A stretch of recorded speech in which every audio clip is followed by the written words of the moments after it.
नमस्कार, मैं हूं राजीव पाठक और आप देख रहे हैं न्यूज़ इंडिया 24/7। इस वक्त हम लोग हैं पटियाला में। पटियाला शहर में इस वक्त हमारे साथ जो मेहमान हैं वो बहुत ही ख़ास हैं, क्योंकि पूरे पंजाब में दिल्ली मॉडल बहुत ही पॉपुलर हो रहा है। वोट्स मांगे जा रहे हैं दिल्ली मॉडल के नाम पे, और जो विपक्षी कई पार्टियां हैं उनका कहना है कि दिल्ली मॉडल यहाँ के लिए बिल्कुल भी ठीक नहीं, क्योंकि वो दिल्ली में फेल हो गया था। इसी मुद्दे पर प्रकाश डालने के लिए एआईसीसी की तरफ से पंजाब में संदीप दीक्षित जी को भेजा गया है, जो कि दिल्ली वासी हैं, दिल्ली मॉडल को बहुत अच्छे से समझते हैं, तो उसकी खामियां या उसकी किसी तरह की स्ट्रेंथ पे बहुत अच्छे से बात कर पाएंगे। तो हमारे साथ हैं संदीप दीक्षित जी। बहुत बहुत धन्यवाद आपका हमारे साथ जुड़ने के लिए। नमस्कार भैया। नमस्कार। तो सर, सबसे पहले बताइए कि ये दिल्ली मॉडल क्या बला है जो पूरे पंजाब में इस समय हर जगह गूंज रहा है? क्या है ये? इतना तो खैर नहीं गूंज रहा है, लेकिन कोई बला हो तो बताऊं ना। मैं है ही नहीं कुछ, हवा का गुब्बारा है। देखिए, सही में अगर कोई आप दिल्ली मॉडल कहें तो वो दिल्ली मॉडल है जो शीला दीक्षित जी ने बनाया या कांग्रेस ने बनाया 15 साल, और एक बेहतरीन सुंदर बढ़िया दिल्ली बनाई। मैं 2-4 मिनट आपको लेके क्या हुआ और इन्होंने क्या किया उसको आपस में कंपेयर करूंगा। लेकिन मैं एक और चीज़ बता देता हूँ, जिसने भी दिल्ली का मॉडल बनाया वो दिल्ली के बाहर और खासकर पंजाब में तो अप्लाई हो ही नहीं सकता। ये तो लोगों को सरासर बेवकूफ़ बनाने की बात है। और मैं लोगों को आगाह करूंगा, कोई अगर दिल्ली का या कहीं के मॉडल की बात करता है तो उससे डर के रहिएगा। पंजाब में अगर कहीं बाहर का मॉडल आ गया तो पंजाब की आज ही आर्थिक व्यवस्था इतनी बुरी हालत है, पंजाब बिल्कुल बर्बाद हो जाएगा। मैं 2-4-5 पॉइंट आपके सामने विशेष रखना चाहूँगा। पहले तो ये दिल्ली का मॉडल साहब, ठीक है, सबसे ज़्यादा डींगे हाँकते हैं ये एजुकेशन की, कि शिक्षा में साहब हमने कमाल कर दिया। किया क्या इन्होंने? मुझे याद है कि साहब दिल्ली में पहले भी हम लोग नए स्कूल बनाते थे। हर साल महीने के करीब एक नया स्कूल बन रहा था। दिल्ली में 300 से 400 स्कूल कांग्रेस के समय टेंटों में चलते थे। उस सारे को हमने चेंज किया, बिल्डिंगें बनाई, बढ़िया कमरे बनाए। एक ही चीज़ नहीं की कि जगह जगह फोटो खींच के मीडिया में भेजा हो। खैर वो था भी नहीं, व्हाट्सएप का ज़माना भी नहीं था। आप लोग जो कर लेते थे, किसी के पास कैमरा भी नहीं होता। तो ये दुर्भाग्य की बात है कि हमारे काम की उस तरह से डॉक्यूमेंटेशन हो नहीं पाई, और ना हम इतना बेशर्मी से करते थे, क्योंकि हम जैसे और कई जिम्मेदार पार्टियां कर्तव्य को कर्तव्य समझते हैं, इश्तहार नहीं समझते। लेकिन इनकी शिक्षा में अंततः तो देखिए 2 या 3 चीज़ों से शिक्षा पता चलती है। रिजल्ट क्या है और बच्चों को क्या लग रहा है ना। 12वीं का रिजल्ट पहले ले लेते हैं, फिर 10वीं पे उतरते हैं। 12वीं में कांग्रेस के समय 64% बच्चे पास होते थे जब हम आए, और जब सरकार हारी तो 90% पास परसेंटेज हो गया। पिछले 7 साल में इन्होंने किया उसको 95-96%। तो 15 साल में 26% और 7 साल में 5-6%। अब मॉडल किसका भी, कांग्रेस का या इनका? दूसरा किया, आप कहते हैं हमने इतना पैसा बढ़ा दिया, इतना पैसा बढ़ा के इतना ही रिजल्ट बढ़ा आपका। दूसरी चीज़ 10वीं में आते हैं, जो सबसे महत्वपूर्ण बात है, और कभी भी केजरीवाल के पास हिम्मत नहीं है या मनीष सिसोदिया की 10वीं के रिजल्ट की बात कर ले। क्यों? दिल्ली में जब हमारी सरकार आई थी तो 32% बच्चे पास होते थे 10वीं में। 2009 में जब आखिरी बोर्ड इम्तहान हुआ है तो पास परसेंटेज था 88-89% के करीब, 90 मान लीजिए। फिर आपको याद है कपिल सिब्बल जी ने सीबीएसई के बोर्ड के इम्तहान बंद करा दिए, फिर मोदी जी ने शुरू कराए, ग्रेडिंग सिस्टम लागू कर दिया गया था। लेकिन आप कंपेयर तो उससे करेंगे, स्कूल में इंटरनल ग्रेडिंग में थोड़ी कोई माना जाता है। तो 89% था। जब दोबारा बोर्ड के इम्तहान आए, और ये पराक्रमी शिक्षा का मतलब ये भी अपने आप को एक तरह से विश्वगुरु मानता है, तो 89% गिर के आ गया 70% पे। 2 साल 70%, 71%। क्यों? क्योंकि शिक्षा असली में तो है नहीं। और दूसरा इसका क्या है, आप एक चीज देखिएगा, पिछले 7 साल में दिल्ली में दिल्ली स्कूलों से 4 या 5 लाख बच्चे जो 9वीं से में पढ़ते हैं वो 12वीं तक नहीं पहुंचते हैं। ये क्या करता है कि जो कमज़ोर बच्चे हैं उनको सिस्टम से निकाल के उनको ओपन स्कूल में डाल लेता है। मतलब 4 या 5 लाख बच्चों की पिछले 7 साल में पूरा ज़िंदगी बर्बाद हो गई है। मुझे तो आश्चर्य ये होता है कि दिल्ली के लोग उस बात को देखते क्यों नहीं है। और दिल्ली के बच्चों ने, माँ बाप ने क्या बताया? देखो साहब, आप और हम भी, हमारे बच्चे होते हैं, हम चाहते हैं कि सबसे अच्छे स्कूल में बच्चे को डालें, ठीक है। प्राइवेट स्कूलों में क्या है कि फीस ली जाती है तो आदमी कम जाना चाहता है। अगर सरकारी स्कूल अच्छे हों तो हम भी अपने बच्चे निकाल के सरकारी स्कूलों में डालेंगे। यही केजरीवाल बोलता है कि साहब प्राइवेट से बच्चे सरकारी में आए। तो 2013 में शीला जी की सरकार के अंदर दिल्ली सरकार में पढ़ते थे 16,10,000 बच्चे, आज पढ़ते हैं 15,40,000 बच्चे। अब ये बढ़े कि कम हुए? आबादी बढ़ी दिल्ली की, बढ़ी 7 साल में, बच्चे भी बड़े होंगे। 2 करोड़ से ज्यादा की आबादी इस वक्त बताई जाती है। मेरा ये कहना है कि कम से कम 19-20 लाख बच्चे हो जाने चाहिए थे। दिल्ली का जो माँ बाप है वो तो ये कह रहा है कि मुझे केजरीवाल के स्कूल पसंद नहीं है, और केजरीवाल ताल ठोक के कह रहा है कि लोग कूद के आ रहे। ये कौन सा शिक्षा मॉडल है भाई? ये शिक्षा मॉडल दिल्ली के बच्चों की बर्बादी का मॉडल है। फिर हम आते हैं, तो सबसे बड़ा दुख जो होता है वो स्वास्थ्य मॉडल पे। आप दिल्ली में रहें, आपने देखा होगा हमारी सरकार ने 18 से करीबन 38 नए अस्पताल किए थे, और शीला जी के समय 4-4.5 हजार बेड होते थे दिल्ली सरकार में। जब हम हारे चुनाव तो 11,000 के करीब पहुंच गए। उस समय 10 नए अस्पताल बन रहे थे, जिसमें 5 या 6 हजार नए बेड्स बनने थे। इसने पूरे 10 के 10 बंद करा दिए, और नया एक भी नहीं खोला। ये उसका आरटीआई खुद बताता है ना। इसने ये कहता मैंने नए अस्पताल बनाए, बता तो दे कौन से नए अस्पताल बनाए भाई। मैं तो बल्कि ये कहता हूं कि इस आदमी के खिलाफ 420 का मुकदमा चलना चाहिए, ये इतने झूठ बोलता है। लेकिन हमारी व्यवस्था अलग है साहब, समझ में नहीं आता। नेता खुलेआम झूठ बोल देता है और कोई सवाल नहीं करता। खैर, अगर मैं ये बताता हूं, अगर वो 10 अस्पताल बने होते और 5,000 बेड हमारे हाथ में होते, तो दिल्ली में जो तांडव हुआ है मृत्यु का कोविड के समय, उसमें कम से कम 50% लोग बचते। और ये अगर हत्या नहीं है तो क्या है? मैं तो सीधे सीधे कहता हूं केजरीवाल पे कि तुमने जो विकास रोका स्वास्थ्य का, तुमने दिल्ली के लोगों का मर्डर किया है कोविड के समय। ये नहीं कह रहा हूं सब बचते, कम से कम 50% बच जाते। फिर आइए इनकी मोहल्ला क्लिनिक पे। हमारे मोहल्ला क्लिनिक के लास्ट पॉइंट बोल दूं, फिर आप पूछिएगा। मोहल्ला क्लिनिक में हमारे समय डिस्पेंसरियां थी 600, इसने 250-300 बंद करवाई, 300-400 मोहल्ला क्लिनिक खोल दिए। तो क्या नया किया भाई? कम से कम डिस्पेंसरी में हमारे बिस्तरे थे, स्पेशलिस्ट आते थे। यहां तो सिर्फ डॉक्टर आला लगाकर और टेम्परेचर देखता है। और कोविड में कहां गए आम आदमी क्लिनिक भाई? सारे बंद थे, सारे बंद थे। और खैर कईयों की तो तस्वीरें निकल के आती हैं जो बुरा हाल है। तो आपदा के समय जो हेल्थ सिस्टम कोलैप्स कर जाए, वो क्या हेल्थ सिस्टम है भाई? ये तो मैं 2 शिक्षा और स्वास्थ्य का इसलिए उदाहरण दे रहा हूं जिस पर ये डींगे मारता है। आज जिस पंजाब में आप बैठे हो, ये उसके ऊपर उंगली उठाता कि पराली के कारण दिल्ली की हवा में जहर है। तो शीला जी के समय भी तो पराली जलती थी, लेकिन हमने मेहनत की, हमने पूरी डीटीसी की और ऑटो की व्यवस्था सीएनजी करवाई। दिल्ली में 20-10 स्क्वायर किलोमीटर हरियाली थी, 300 स्क्वायर किलोमीटर की। दिल्ली में जितनी पोल्यूशन वाली इंडस्ट्री थी उनको सबको हटाया। इसने क्या किया भाई? आज क्यों दिल्ली में हम लोग जहर का रोज सेवन करते हैं? और जो इसका झूठ है पराली वाला, वो तो तब निकल कर आया जब सुप्रीम कोर्ट के केस में पता चला कि सिर्फ 7% प्रदूषण पराली के कारण है, और वो भी 1.5-2 महीने। तो मैं वही दर्द ये होता है कि एक मुख्यमंत्री, अरे ठीक है चुनाव के समय आप कुछ भी 50। पराली की बात करी, जब दिल्ली में होते हैं तो कह रहे हैं कि पराली पंजाब से आता धुआं। अब जब पंजाब में है तब क्या कह रहे हैं? कुछ नहीं करे। देखिए इसका एक काम है, ये आता है प्रेस कॉन्फ्रेंस में कोई बात बोलता है भाग जाएगा, कभी जवाब नहीं देगा। आज से 5-7 दिन पहले मैंने एक बहुत बड़ा खुलासा किया कि जब ये एनजीओ चलाता था तो इसने यूएनडीपी से 56 लाख का गबन किया है। ठीक है, मेरे पास उसके साक्ष्य हैं, मैंने बताया है ऑडिट रिपोर्ट कहाँ से मिल सकती है। भारत सरकार से अनुरोध किया है, सीबीआई में चिट्ठी लिखी कि इसके खिलाफ केस हो, नहीं जवाब देगा। ये जब पकड़ा जाता है तो कोई जवाब नहीं देता, फिर इधर उधर की कहानी देगा, रोने लगेगा, सारी पार्टियां मेरे पीछे पड़ी। अरे भैया चोरी करोगे तो पीछे पड़ेंगे, आपके नहीं पीछे पड़ेंगे तो क्या पड़ोसी के पीछे पड़ेंगे? आप मुझे बताइए भाई साहब, आप यहां बैठ के मेरे साथ झगड़ा करो तो मैं आपसे झगड़ा करूंगा या कैमरा वाले से झगड़ा करूंगा? ये रोने का जो इसका है, 7 साल से तुम मुख्यमंत्री हो, इनकम टैक्स के तुम अधिकारी रहे, कहां से तुम बेचारे हो गए? अब जैसे ये खालिस्तान वाला मुद्दा है, ये हाँ, खालिस्तान वाले मुद्दे पे चन्नी जी ने ट्वीट भी किया आज। आपके मुख्यमंत्री हैं फिलहाल पंजाब से। खालिस्तान वाला, जी बिल्कुल बिल्कुल, हम तो सबको शुभकामनाएं दे सकते हैं कि जनता किसको सर पे बिठाएगी ये किसी को नहीं पता, और जनता का जो फैसला है वो सबको कबूल होता है। लेकिन आपके जो वर्तमान में मुख्यमंत्री, उन्होंने आज सुबह ट्वीट भी किया है। खालिस्तान वाले मुद्दे पे भाजपा और कांग्रेस क्या इस वक्त एक है?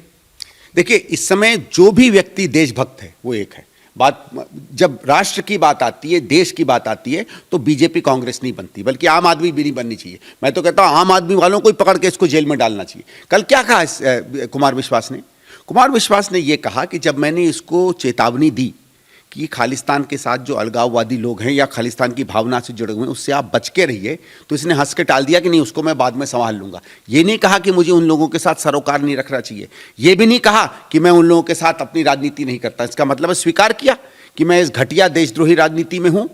फिर जब आगे पूछता है ये कि इस तरीके का अगर आप काम करोगे और आपकी जब सरकार आएगी, आप मुख्यमंत्री बने 2017 में, तो ये तो अलग खालिस्तान बना लेंगे। भाई साहब मैं आपसे पूछता हूं, कोई आपको ये कहे तो सबसे पहली चीज आप ये कहोगे, जैसे अंग्रेजी में कहा जाता है ओवर माय डेड बॉडी, कि मैं मर भी जाऊंगा तो खालिस्तान नहीं बनने दूंगा।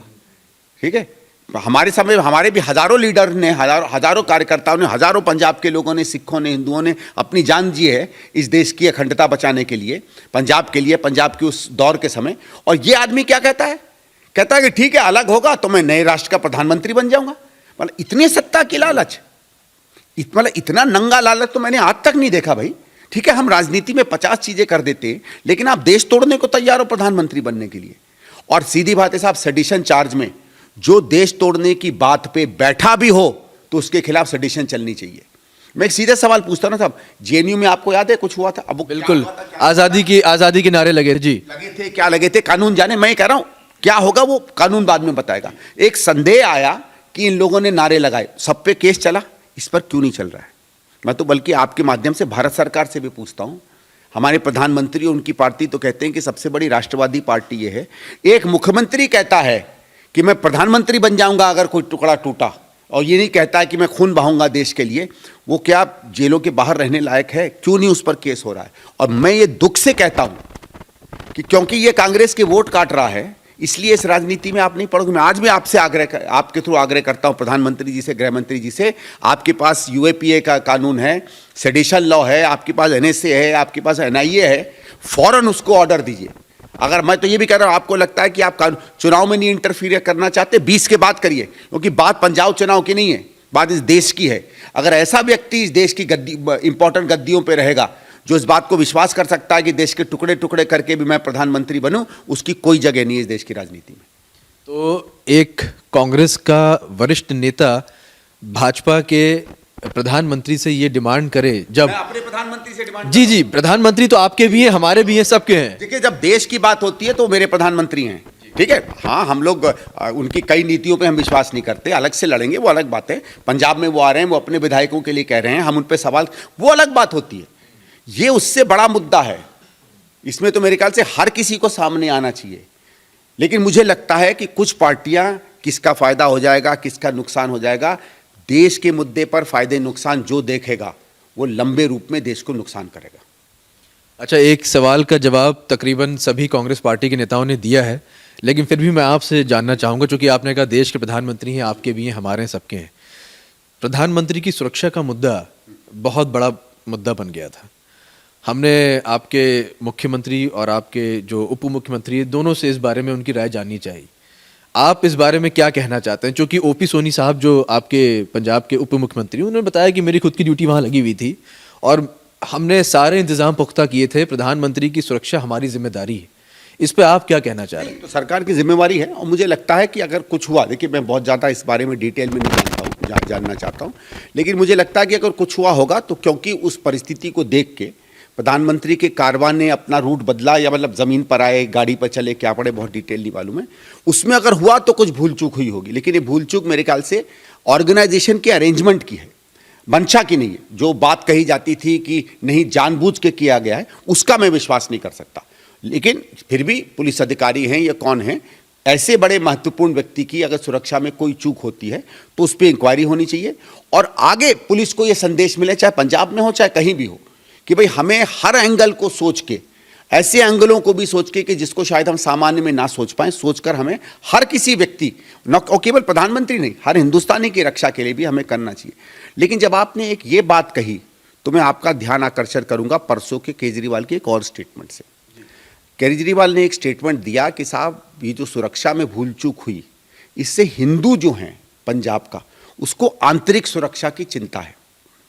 ये आपने सुना होगा उसका स्टेटमेंट। मैं मान सकता हूं कोई हिंदू कहे मेरे व्यक्तिगत सुरक्षा की चिंता है, आंतरिक सुरक्षा की चिंता हिंदुओं को, इसका मतलब सिखों को नहीं है क्या?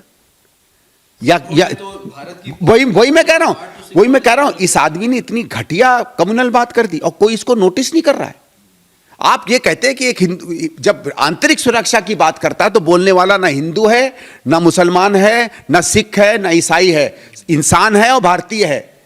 आपका क्या मतलब है साहब? वही मैं कह रहा हूं, जिस इस देश में जब हम फौज की बात करते हैं, फौज की सीमाओं पर लड़ने वाले पराक्रम और बलिदान की बात करते हैं, तो सबसे पहला इमेज आती है एक सरदार की, एक सिख की। चाहे हिंदी पिक्चरें हों, चाहे हमारा अपना अनुभव रहा हो, चाहे सारी लड़ाइयों का इतिहास रहा हो।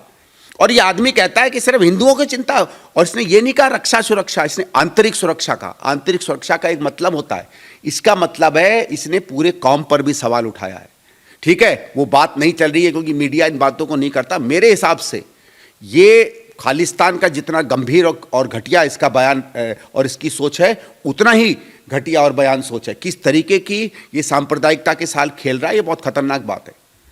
अच्छा, अभी मुद्दों की बात आपने की, एक बयान चन्नी जी का पिछले 2 दिनों से बहुत वायरल हो रहा है, यूपी बिहार वाला। मैं इसमें कोई सवाल आपसे नहीं पूछ रहा हूं, मैं बस आपकी राय जानना चाहता हूं। आप चूंकि दिल्ली से आते हैं और दिल्ली में हर प्रदेश का आदमी रहता है, बल्कि ऐसा माना जाता है कि दिल्ली को संभाल रखा है यूपी बिहार के लोगों ने, जो वर्कर्स हैं, जो लेबर्स हैं, जो मेहनतकश लोग हैं। दिल्ली की स्ट्रेंथ है वो, हमारा ऐसा मानना है। तो आप इस पे क्या कहना चाहेंगे? वो स्टेटमेंट का मतलब क्या है? नहीं, मेरे देखो, पहली चीज मैं डिफेंड नहीं कर रहा हूँ, मुझे लगता है उनका मतलब ये था आउटसाइडर से, बेसिकली वो मनीष सिसोदिया, केजरीवाल, इन पर उंगली उठा रहा था, और वो आज उन्होंने क्लैरिफाई भी किया है। लेकिन फिर भी मेरा ये कहना है कि जब आप महत्वपूर्ण पदों पे होते हो तो शब्दों का असर होता है। ठीक है, आप कहते कि बाहर के लोग जो दिल्ली से आए हैं यहाँ राज करना चाह रहे हैं, सबको मालूम है, और ये बात हमको रेखांकित भी करनी चाहिए। क्योंकि एक और चीज बता दूं, अगर आम आदमी की गलती से सरकार बनी तो मुख्यमंत्री केजरीवाल ही होगा, भले शपथ ना खाए, लेकिन साल 2 साल किसी के नाम पर भी चला ले, चलाएगा वही सरकार। ये बात सब लोग कह रहे हैं, भाजपा के नेता भी कह रहे हैं, अकाली दल वाले भी कह रहे हैं। पहले उस बात को कह लें, क्योंकि हमारे यहाँ लोग मुद्दों से भागते हैं, मैं भागूंगा नहीं मुद्दों से। मैं ये कहता हूं कि उसमें मुझे लगता है चन्ने साहब को जो भी कहा था वो ठीक नहीं है, और उससे सबकी भावनाएं वो होती हैं। लेकिन देखिए, कभी कभी चुनाव में ये शब्द निकल जाते हैं, दुर्भाग्य की बात है, लेकिन मुझे लगता है कि उसमें कोई उनकी इंटेंशन नहीं थी। लेकिन हाँ, जो अब आप इस बात पर आ रहे हैं, उस पर अब आप सवाल पूछिए। जो अकाली दल हो, जैसे कि प्रकाश सिंह बादल जी से मैंने इंटरव्यू किया, उन्होंने भी कहा कि ये दिल्ली वाले लोग यहाँ की सरकार चलाएंगे अगर आम आदमी पार्टी की सरकार आती है तो। चाहे बीजेपी वाले हों, आप कांग्रेस वाले हैं, आपका जो आला कमान है वो भी दिल्ली में बैठता है, लेकिन अभी तक ये बात कांग्रेस के लिए नहीं आई। तो सब लोग यही बात कह रहे हैं कि केजरीवाल ही कंट्रोल करेंगे, सरकार दिल्ली में कंट्रोल होगी, पंजाब में अगर आम आदमी पार्टी की सरकार आती है तो। देखिए, पार्टी आला कमान अलग होता है, सरकारी आला कमान अलग होता है, और इसका दिल्ली का जो मॉडल है वो बड़ा सिंपल मॉडल है। वोट खरीदो मुफ्तखोरी से और राजनीति जलाओ ठेकेदारी से। चाहे वहाँ शराब की ठेकेदारों का मॉडल हो, चाहे दिल्ली सरकार के स्कूलों में संगमरमर और टाइल लगाने का, वो भी ठेकेदारी का मॉडल था। चाहे पूरी दिल्ली में छोटे छोटे निर्माण का, कोई बड़ा काम नहीं किया, सिर्फ छोटे छोटे निर्माण ठेकेदारी के। इसने उस पैसे को, कि इसका सारा राजनीति पेड वॉलंटियर से होती है। ये करीबन, हमारा तो एस्टिमेट ये है, 80 से 1 लाख से 1.25 करोड़ रुपया हर कॉन्स्टिट्यूंसी में ये पेड वॉलंटियर्स के द्वारा लगाता है। कभी आप मुझसे तफसील में बात करेंगे तो 2013 में मैंने ये मॉडल डिस्कस किया था, और मैं 50 लोगों से बोलता हूँ, और हर जगह से वही खबर आती है कि हाँ, ये पैसा देता है, लोग जाते हैं, घर घर में बात करते हैं, बरगलाते हैं और आगे निकलते हैं। इसकी राजनीति केवल धन पर बैठी होती है, और इसलिए ये चलाएगा, क्योंकि ये जिस तरीके से इसने दिल्ली में जो शराब के ठेके दिए, उससे चुनाव उसने पंजाब, गोवा और उत्तराखंड में लड़ा। ये कोशिश कर रहा है कि किसी तरीके से पंजाब की मेरे पास आ जाए, तो पंजाब का पैसा लेकर फिर ये और राज्यों में जाके लड़ेगा।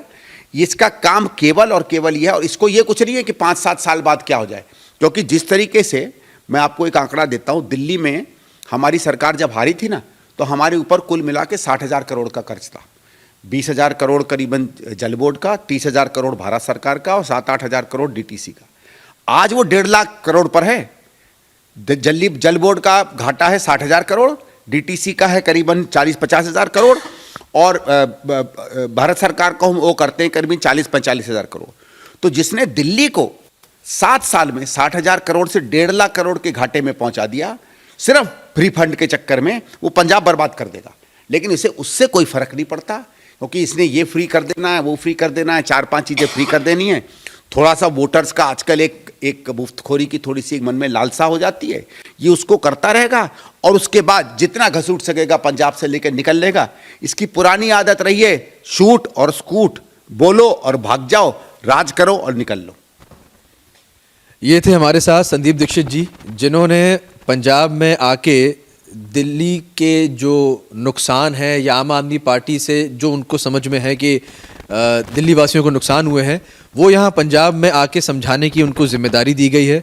पटियाला में आज उनसे हमारी मुलाकात हुई, उन्होंने कोशिश की ये समझाने की यहाँ के वोटर्स को कि दिल्ली मॉडल पे ना जाएं, वोट करें तो सोच समझ के करें। और हम भी यही अपील आप लोगों से करेंगे कि वोट करिए चुनावी मुद्दों पर, किसी मॉडल पे नहीं, क्योंकि कहीं का मॉडल कहीं और फिट होगा ऐसा ज़रूरी नहीं है। राजीव पाठक, न्यूज़ इंडिया 24/7, पटियाला।